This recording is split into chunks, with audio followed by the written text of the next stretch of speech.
हे आंनि बर' रायजो राजा नोंथांमोन, मैया गुवाहाटी बरबारियाव नोंथांमोना जा एभिक्सन खालामनाय नुनो मोनदों, बे एभिक्सननिफ्राय नोंथांमोना मा बुजिना मोनदों आं मिथिया।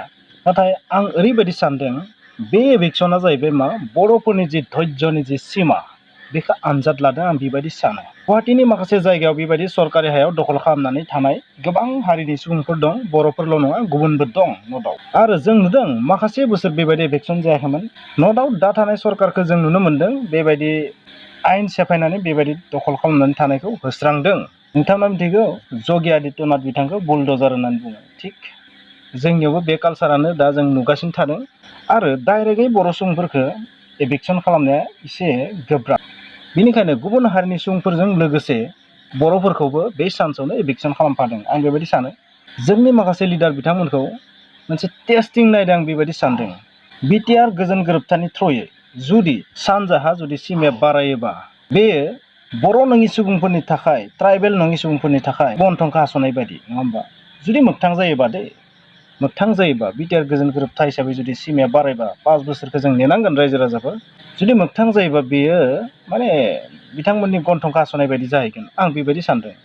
जिहेथु जोंखौ जाबायदि अत्याचार खालामदों गोदो गोदायनिफ्रायनो बर' सुबुंफोरखौ, नङा होमबा? जाबायदि अत्याचार सहायबोनांगौ जादों गोबां बिथिङाव, दिनै एभिक्सनाथ' जोबोर फिसा बाथ्रा, बेनि अनगायैबो गोबां। जाय गुवाहाटीया मोनसे समाव ट्राइबेल सुबुंफोरनिमोन, दिनै बै ट्राइबेल सुबुंफोरा गुबुन नन ट्राइबेल सुबुंफोरजों लोगोसे स्रांजागासिनो थादों। आयेनजोंल' गासै देखा सोलियो, बे बाथ्राया सैथो। नाथाय दिनै बर'फ्रा बेबायदि होस्रांजानाया बेबो अखा बोथोराव। सरकारा जाबायदि समाव माने होस्रांदों बे जाबाय अखा बोथोर। अखा बोथोराव मानसिया बेबायदि होस्रांजानायनि उनाव लामायाव उन्दुना थानांनाय, गथ' गथायखौ लानानै उन्दुना थानांनाय, जानो हागौ मानसिनि अनजिमाया 30 जनानो जा, 40 जनानो जा, 50 जनानो जा, 100 जनानो जा, मोनसे हादरनि करर सुबुंनि थाखाय 100 जना नाथिं बे सरकारनि थाखाय। नाथाय बेबायदि अखा बोथोराव बेबायदि गथ' गथाय लानानै दुखु नांथावै बेबायदि होस्रांजानानै अखा बोथोराव बेबायदि उन्दुनांना थानायाबो मा हिउमेन राइट्स भायलेसन नङा नामा?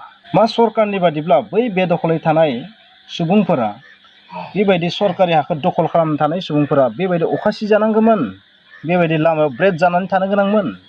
मा सरकारनि आयेना बिखौ बुङो नामा? दिनै जोंनि दैदेनगिरिफोरनि खुगाया मानो अरथेदों बेनि जाहोनखौ जोङो राजनितिक भाबै बुजिना मोनो।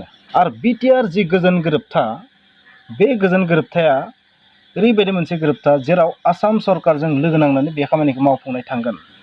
बेनिखायनो जानो हागौ जोंनि माखासे दैदेनगिरिफोराबो खुगा खेवनो हायाखै, बेबो मोनसे दुरबलता न' दाउट, बेखौबो जों बुजिदो। बेनिखायनो जों धैर्य हमनांगोन। जेसेबां होस्राङा मानो बर'फोरखौ, जों माब्लाबाबो फावसायनो नाङा, आं बेखौनो बुंगोन। जोंखौ होस्रांखागोन, होस्रांबाबो जोङो दिनै धैर्य हमनानै थानांगोन। जोंनि साफ्रोमबो लिडारानो जेनुइन नङा बेखौबो जों मिथिगौ, नाथाय माखासे जोंनि गेजेराव लिडारफोर दं जेनुइन लिडार, नाथाय बिथांमोननि खुगाखौ मोनसे धरनै लिरथेना दोननाय बायदि जाहैदों। बिथांमोना दिनै एसेबां दुखुनांथाव थासारि नुनानैबो अपेनलि फ्रियै उदाङै बुंनो हायाखै। ओरैबायदि मोनसे पजिसनाव दङ जोंनि दैदेनगिरिफ्रा, जायखौ जों जुदि बुङोबा जोंनि बे बिटिआर गोजोन गोरोबथायाव माबायदि गाज्रि हेम्पार गोलैनो हागौ।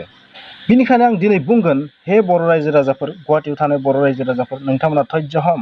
गोनांथि जायोब्ला अखाबो सिजानांगोन, गोनांथि जायोब्ला राननानैबो थानांगोन, आं बेखौनो बुंगोन। बिनि बादै मा राहा दंबावो? दिनै जों दैदेनगिरिफोरखौ, एमएलएफोरखौ, मन्थ्रिफोरखौ, बबेबा आफादनि लिडारफोरखौ जों दिनै बुंबाय थाबाबो जाजोबनाय नङा।